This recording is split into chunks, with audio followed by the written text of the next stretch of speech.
and welcome to the 2021 StanTait Memorial Award Luncheon and the 550th in our series of Distinguished Speaker programs. I'm Barney Bishop, and I have the privilege of serving as your president for this year. We started a new tradition today. We have started that companies can be a sponsor and have a couple of minutes to tell you about their company. And appropriately, our first sponsor is our chairman, Bill Moore, with the Capital City Trust Company. So, Bill, would you come to me?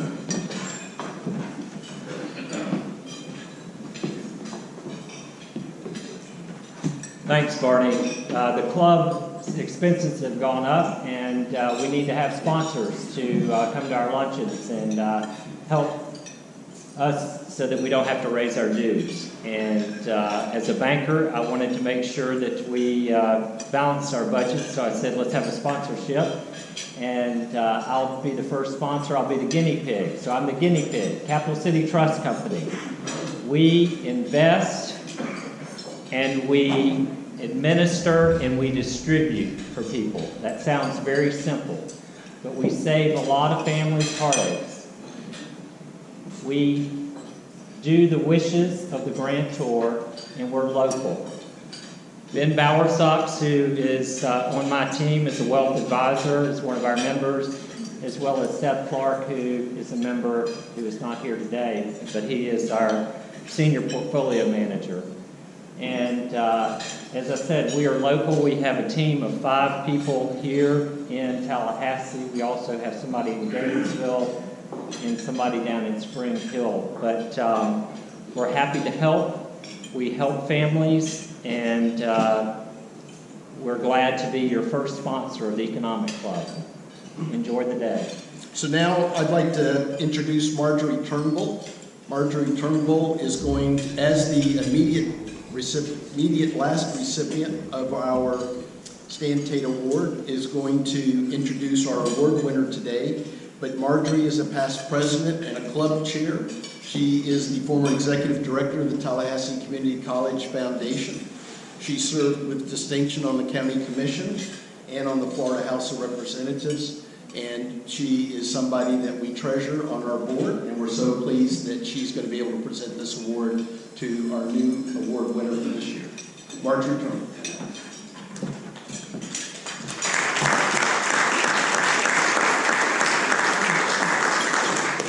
Thank you, Barney.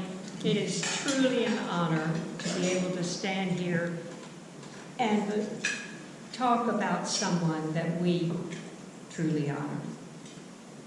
It's one of our own. We are today bestowing on Bill Gunter the highest award given by the Economic Club of Florida, the StanTait Award. And Bill could not be here with us today, but he is with us virtually. And Bill, we feel your presence here in the room. We know Bill personally as a Tallahassean and a longtime member of the Economic Club of Florida, served as chair and president both. His roots are deep in the soil of Florida. He grew up on a family dairy farm outside Live Oak in Suwannee County, and taking this experience, he went on to the University of Florida and received a degree in agriculture. In college, he was already on a trajectory of leadership, serving as national president of the Future Farmers of America and inducted into both the Florida Blue Key and the UF Hall of Fame. But upon graduation, although agriculture would remain a part of his tool chest, his road to success took a different turn. Following college, he served in the U.S. Army, and upon leaving, began an insurance career in Orlando. He quickly rose to become a regional agency manager. Early recognized as a community leader, he was elected to the Florida Senate from Orlando and from Seminole counties, where he chaired the Audit Committee, the Citrus Committee, and was vice chair of Ways and Means. But Bill was destined for higher office, and his next step was to the United States House of Representatives as the first member from a newly created 5th congressional district stretching from Orlando to Clearwater Beach. In Washington, he was sometimes referred to as the congressman from Disney World. His success in Congress resulted in the sponsorship of over 300 bills, something hard to believe in today's Washington. In 1976, Bill made a successful run for state insurance commissioner, treasurer, and fire marshal. That really is one job. In most states, it's 3 or 4.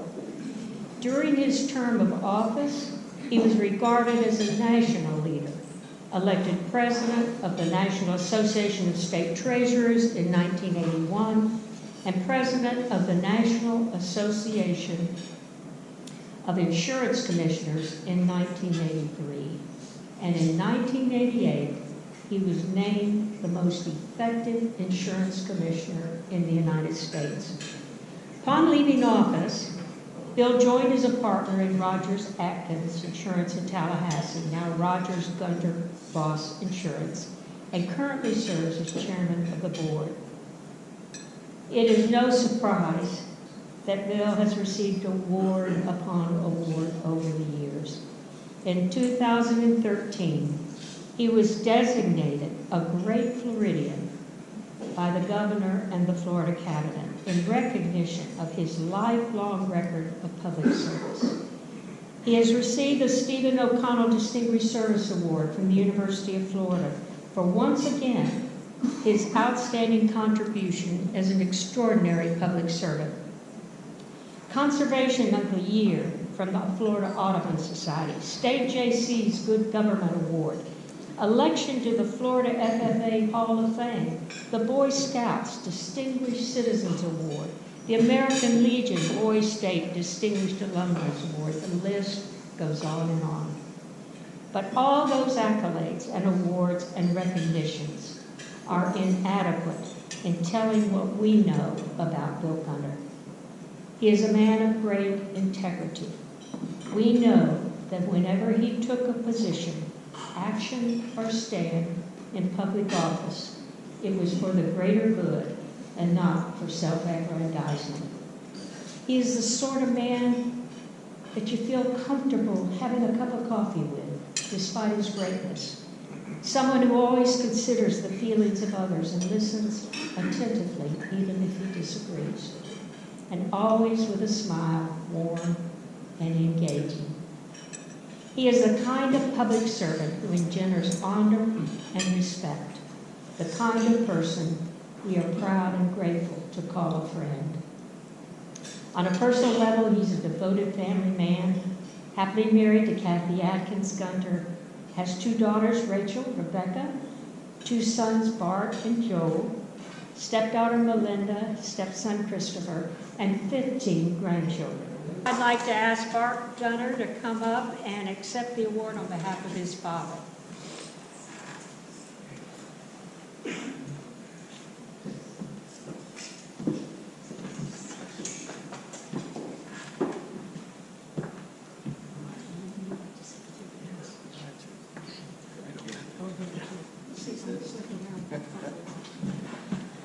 Well, I've seen that video 3 times and didn't get weepy until this time, of course, but I just want to tell you how honored Kathy and Joel and I are to be here and represent Dad.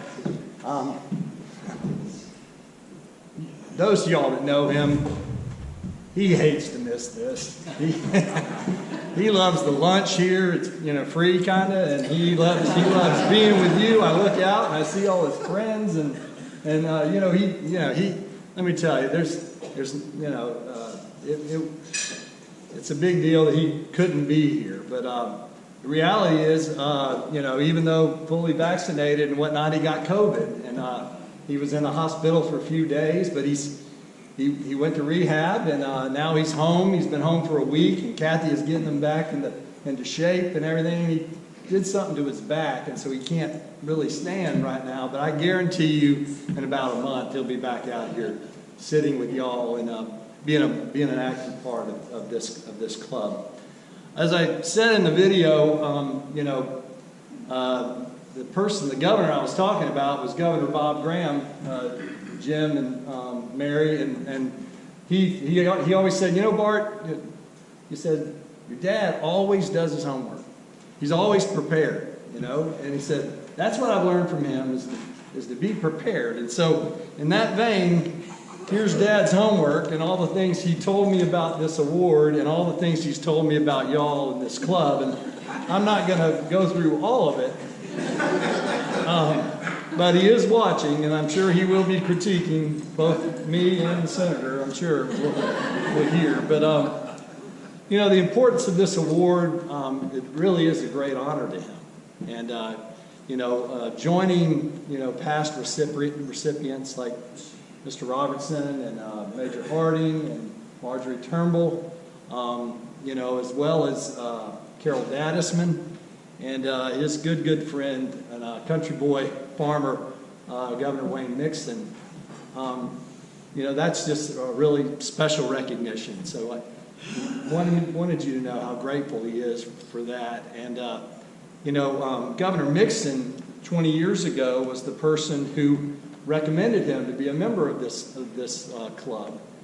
And so he's, you know, like he does, he dove in and went to work and worked his way through some of the chairs and the committees, working with all of you. You know the story better than I do. But and then became president and then became chairman. And so, you know, it just it means a lot. The mission of this club, the education, the speakers, the regional speakers, the national speakers, the contributions they bring to us and help us grow and learn and think about things deeper, that's real important. And so, you know, speaking of those speakers, I would be remiss if I didn't talk about today's speaker just a little bit. And, you know, when they had the listing of all the titles and things, they share a lot of those titles together. You know, congressman from Central Florida, member of the Florida legislature, let's see, state fire marshal, state treasurer, state insurance commissioner. But you know, the thing,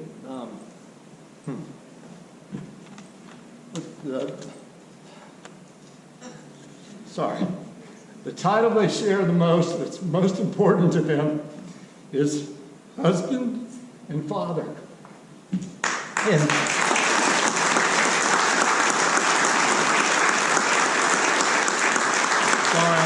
I knew he's shaking his head right now. I know, you know, sorry, Dad. But husband and father, and the way that the Nelsons modeled doing family, you know, Billy's here, doing public life, the commitment to Floridians, the model that they are about how to do that.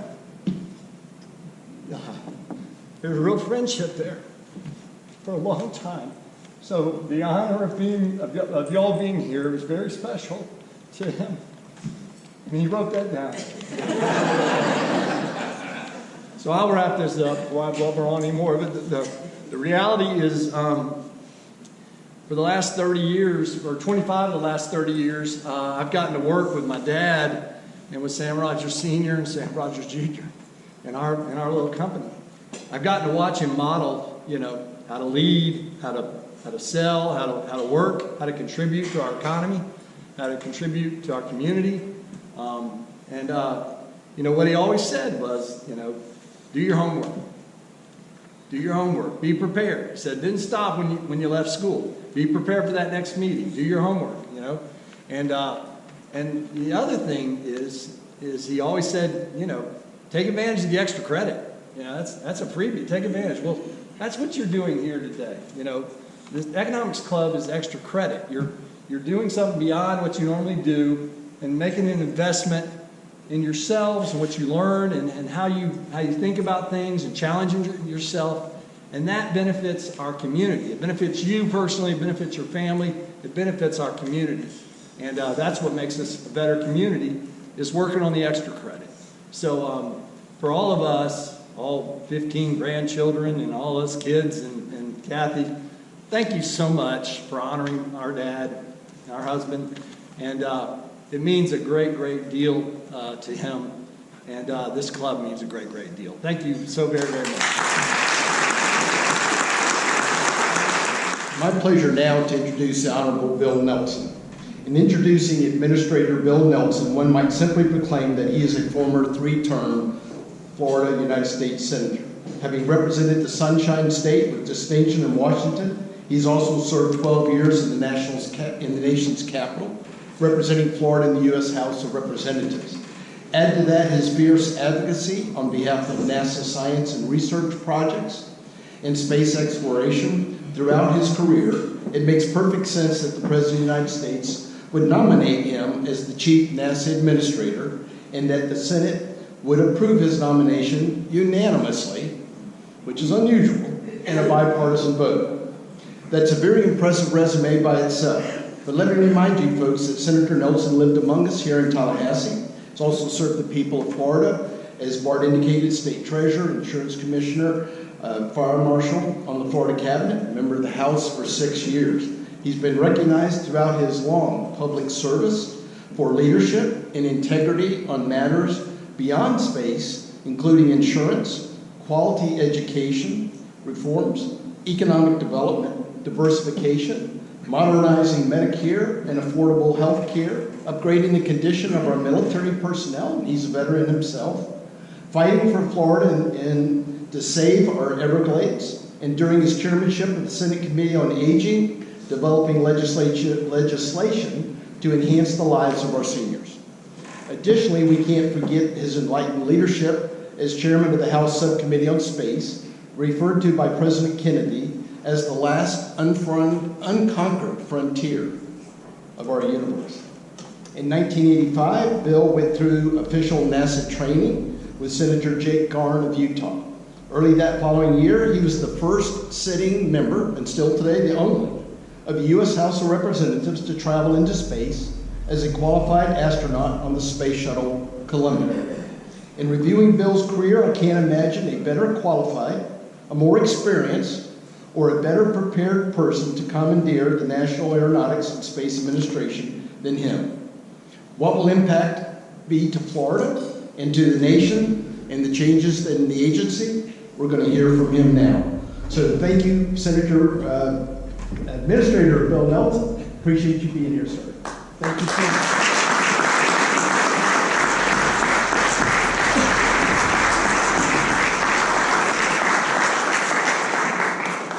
Well, this is a homecoming for Grace and me, our son Bill Jr. We spent just wonderful years here in Tallahassee, first in the legislature, then at the hardest job I've ever had in public office as insurance commissioner. And we grew to love this community, its people. There's so many of you in this audience today that extended those hands of friendship to us, and we are so, so grateful. And so it was a great honor that Bill Gunter reached out to me and asked me to come and join you today. I wanted to do this for Bill because I have so much respect for him. Bart has already told you about the parallels in our lives. And Bill was about 10 years ahead of me, and he was more of a mentor. But as Bart said, as he choked up, the man of integrity in public office is what I most value. That was just a great role model for me and for our family. And so over the years, it has been a privilege for us to have been interwoven into the lives of the Gunter family. I want to point out that over the years, whatever success someone has, Ash, you know this well, in public office, it's because of the people that you surround yourself with. And one of the great ones that came right out of Tallahassee is Pete Mitchell. Everybody, I see lots of nods. People knew I was serious when I was elected as was insurance commissioner because I asked Pete to be our chief of staff. And so too, I carry through on that tradition, and Pete was with us last night and will be with us later today. We're going from here over to the Challenger Center, and we have students from the middle schools as well as from FAMU and FSU that are coming this afternoon, and I'm going to tell them about space. And we're also joined by Shar Anderson Lambert, who was with me for 18 years in the Senate. She was to be named the head of the U.S. Department of Agriculture for the state of Florida, and she said no. She wanted to come back and be with the Nelson team. And so Shar is here as a part of our team in the NASA headquarters. When StanTait, and this was back when I was actually in the legislature, he went to our speaker, Don Tucker, and then to the Senate President, Mallory Horn, and worked it out with the Florida Chamber of Commerce and presented the proposal for a Florida Economic Club. And it was going to be what you all are today. And that tradition continues.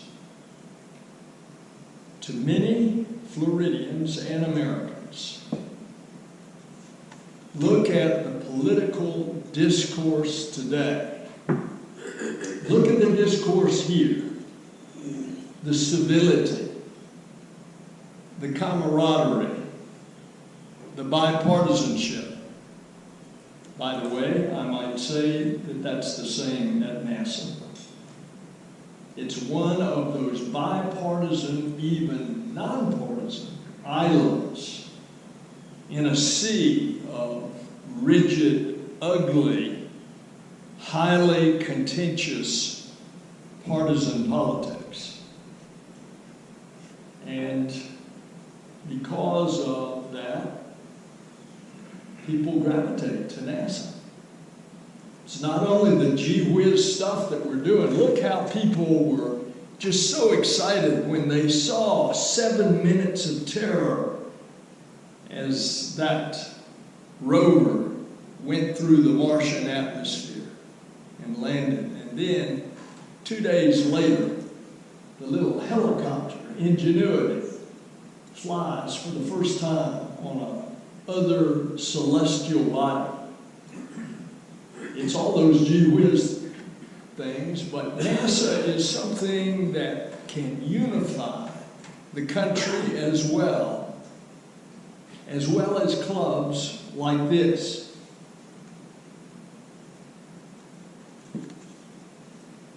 That experience was honed for me 36 years ago, when I had the privilege of being asked by the administrator of NASA, when I was the chairman of the Space Subcommittee in the House of Representatives, to train and fly with the crew in the early part of the space shuttle.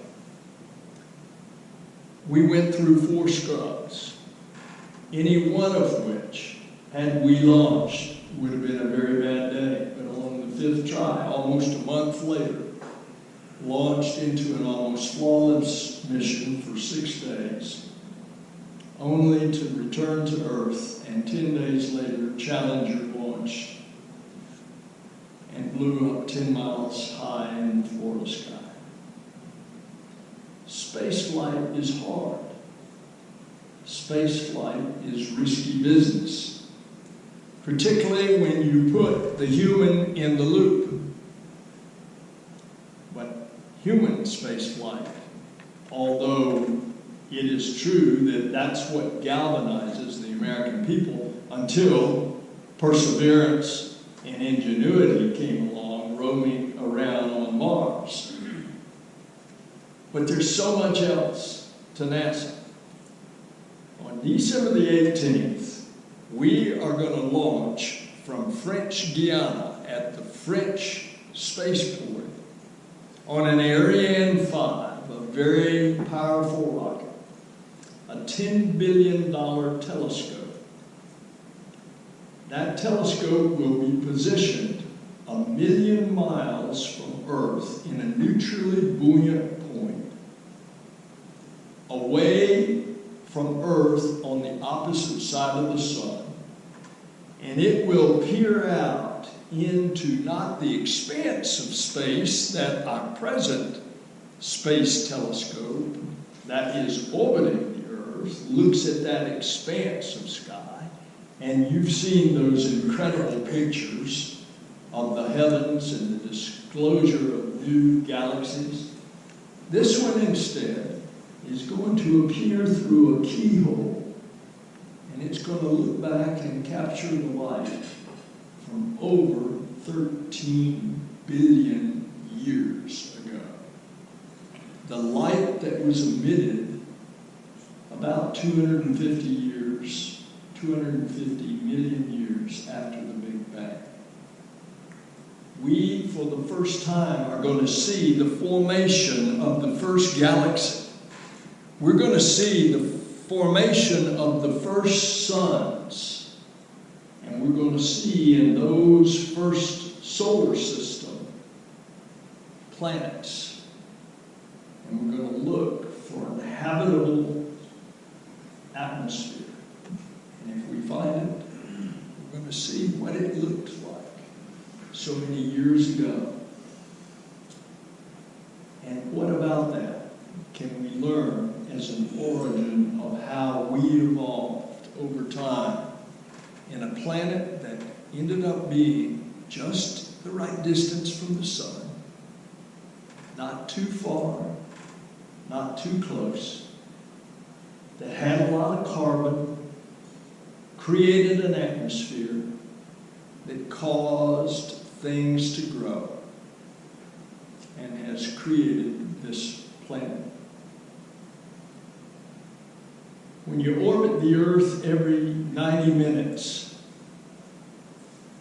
about an hour of that in the daylight of the sun, about a half hour of that on the backside of the Earth, or the shadow of the Earth, which is nighttime. As you look out, you see just incredibly how beautiful this planet is. It's so colorful, it's such a magnificent creation suspended in the middle of nothing.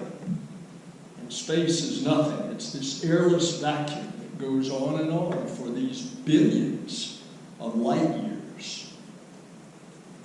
And there is our home. It's so colorful, and yet it looks so fragile. You can actually see with the naked eye as we orbit it. You can see how we were messing it up. And this is 36 years ago. I can see, because of the color contrast in the Amazon, how they were destroying the rainforest. I can look in the same window of the spacecraft to the east coast of Africa, to the mouth of the Amazon. I can see the silt hundreds of miles out into the Atlantic as a result of the destruction of the river. Coming across Madagascar, the island nation off the southeast corner of Africa, where 36 years ago they had cut down all the trees. There were no roots to hold the topsoil. When the rains came, all of that soil washed down the rivers, and it was very obvious from space as we orbited the Earth at 17,500 miles an hour that there was all that silt coming out into the bright blue waters of the Indian Ocean. It is so incredibly beautiful, but it looks so fragile. As a politician, I became more of an environmentalist by virtue of what I saw. And what I resolved to do was that if I got back home, I wanted to be a better steward of our planet. These are some of the incredible opportunities that you have given. Let me tell you what the space program has done for Florida.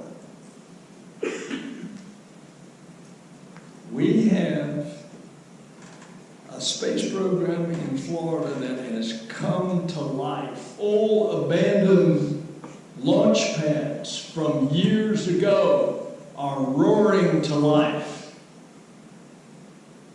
In 2020, spaceport operations had a direct economic impact of $2.25 billion just in sales on Florida's economy. That didn't account for the additional indirect impacts such as the supply chains and the spending activity of the workers. You put all that together, it's about $4 billion annually impact on Florida. The economic indicators translate into good paying jobs. And in Florida, these are tens of thousands of jobs. And not to mention the 24,000 jobs total statewide that are supported by the work just at the multi-user spaceport, Kennedy Space Center.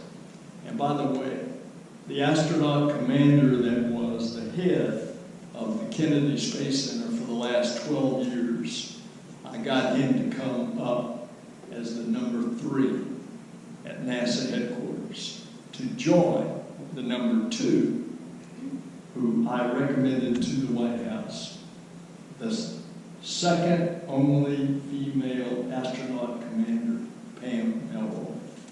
Between Bob Cabana, formerly at Kennedy, and Pam Melville, we are the leadership team, and we work as a team. And beyond just these economics and that tremendous impact on this state, we impact humanly on Earth.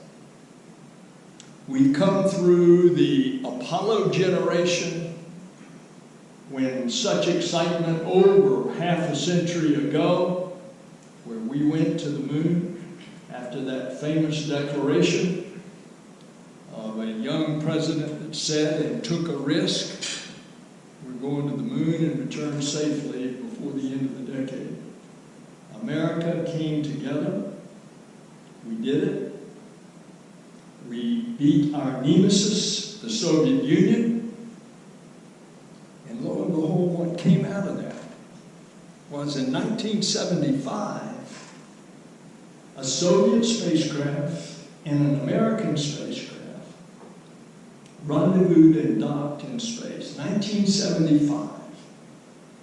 The crews lived together on orbit for 9 days, led by General Tom Stafford and General Alexei Leonov. A lasting friendship that, over the years, Alexei arranged for Tom to adopt 2 Russian boys. And guess who was invited to give the eulogy at Alexei's funeral? Tom Stafford. And so out of the space program, we've done amazing things to our foreign policy in the midst of a Cold War with nuclear-tipped missiles pointed at each other from the Soviet Union and the U.S. It was the civilian space program in space that we cooperated.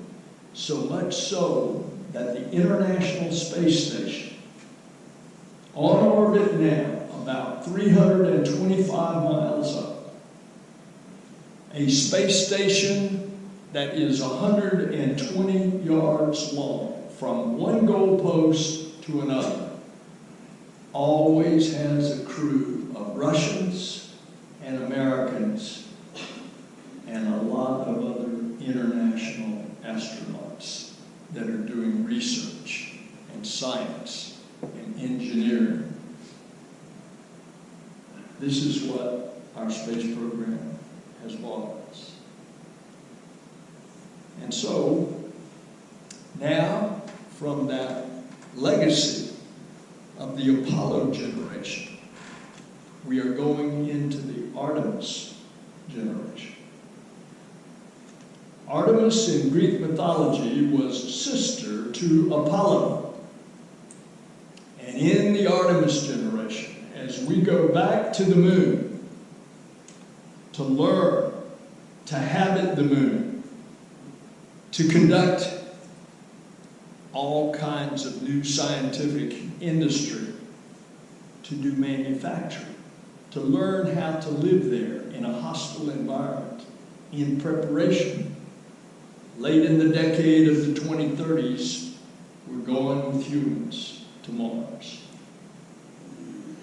Why Artemis, the sister of Apollo?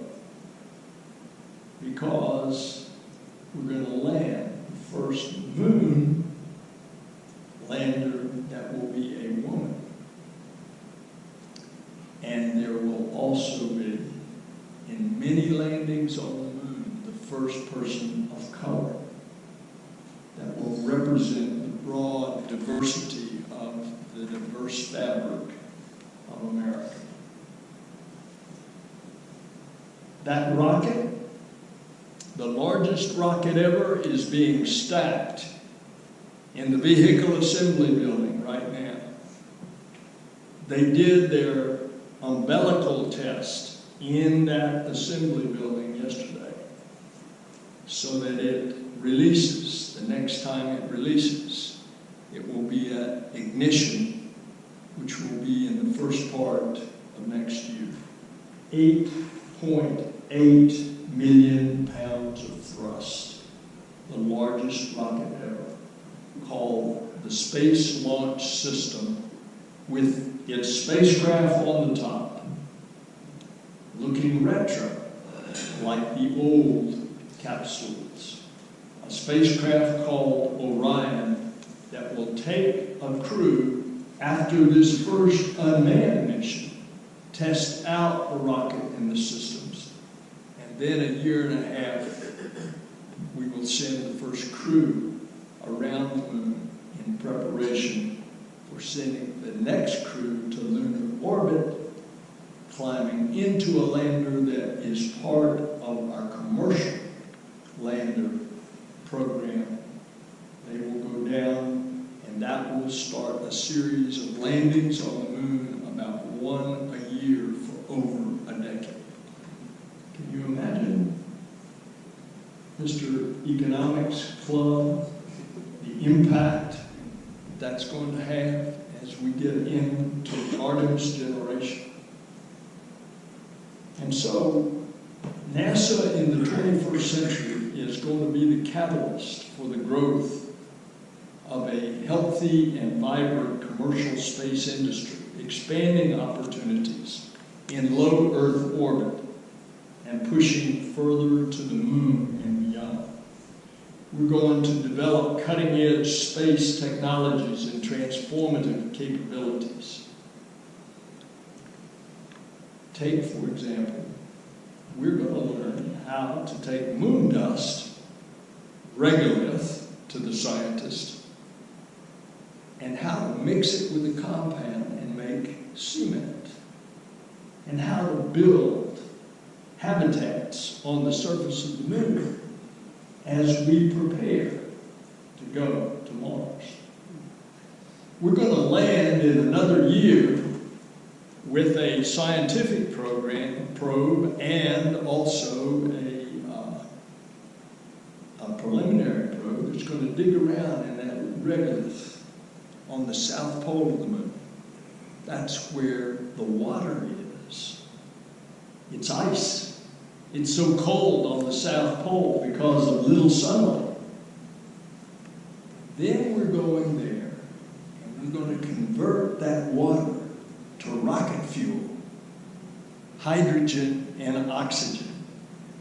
And it's going to become the gas station, very likely, for the future spacecraft that will be in lunar orbit, developed, assembled, and gassed up from the hydrogen and oxygen on the moon to go all the way to Mars. And there's so much more in NASA. What about aviation? In a couple of weeks, I'm going to California to the Skunk Works, where we've got a needle-nosed aircraft. And the first A, by the way, in NASA is aeronautics. A needle-nosed prototype of a supersonic jetliner that will take you wherever a jet will take you today in half the time, and can fly over populated areas, because when it goes supersonic and goes the sound of the sonic boom, it will be a very hushed sonic boom, so we can fly supersonic transport across populated areas. Well, space has not only been a passion for me, but for so many of us. And especially, it's a passion for those kids that I'm going to talk to in just a few minutes down in the Challenge Center. Many of you certainly heard the life of Bill Gunter, a mini-generation Floridian. My family, likewise, came to Florida back in 1829. I'm 5 generations. He's 6 generations. But we have a heritage that even though that great-great-grandfather came to what was then in Florida right after we were acquired as a territory, Port St. Joe, and on up to what is today Chipley. But another set of grandparents homesteaded under the Homestead Act, where if you worked the land for 4 years, the U.S. government would deed you 160 acres, and you had to demonstrate that you worked it continuously with no break. I have a copy of that deed in 1917, signed by Woodrow Wilson to my grandmother. That 160 acres today is at the north end of the Space Shuttle runway at Kennedy Space Center. You can imagine the emotions that ran over me on that first time that we went to the launch pad. 3/4 of a century later, after they had scratched out a living out of that dirt, fought off rattlesnakes and mosquitoes and alligators, and just could not have believed that 3/4 of a century later, their grandson was going to literally leave the face of the earth. And now we're doing so much more. We've got scientific probes that are going back to Venus after 30 years. We're going to learn what happened to that atmosphere. Indeed, not only is the sky the limit, the heavens, the cosmos is the limit. And we are passing this torch to a new generation, the Artemis Generations. And one of the great things is that Florida, along with America, is going to continue to explore those heavens. Thank you for giving me the privilege of being a little part of this. Thank you for giving America a big part of the opportunity to lead the world in our space endeavors. It's time for us to make this dream continue to come alive. And let us unite this country in this